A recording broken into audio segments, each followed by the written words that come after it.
الرحمن الرحیم۔ آج ہم اپنے نو منتخب چیئرمین بیرسٹر گور صاحب کے پاس اپنے مرکزی دفتر میں حاضر ہوئے ہیں، مبارکباد بھی دی، ان کو گلے لگایا۔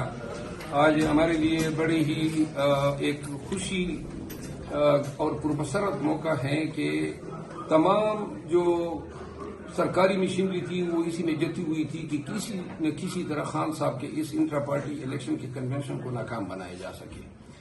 ہمیں بڑی تگودو کرنی پڑی، کلینڈسٹائن یعنی مخفی رکھنا پڑا ہمیں، جائے وینیو جو تھی پوری پاکستان سے بھر کر جائے، کنونشن ہوا۔ اللہ کے فضل سے ان مسائل آلات کے باوجود بھی ہمارے نو منتخب چیئرمین صاحب جو ہیں وہ اللہ کے فضل سے منتخب ہو گئے۔ پوری پارٹی کے آفس بیئررز جو ہیں منتخب ہوئے ہیں، پاکستان تحریک انصاف جو ہیں، اور میں ذاتی طور پہ جو ہے چیئرمین صاحب کو بہت ہی مبارکباد دیتا ہوں۔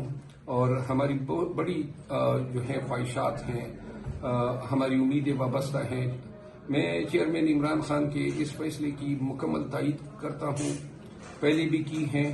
یہ اس فیصلے سے جو مجبوری کے حالات میں ہوا ہے اور جس کا سب کو ادراک ہے اور علم ہے، لیکن جس شخص کو اس منصب کے لیے انہوں نے چنا ہے وہ اس منصب کے قابل شخص ہیں۔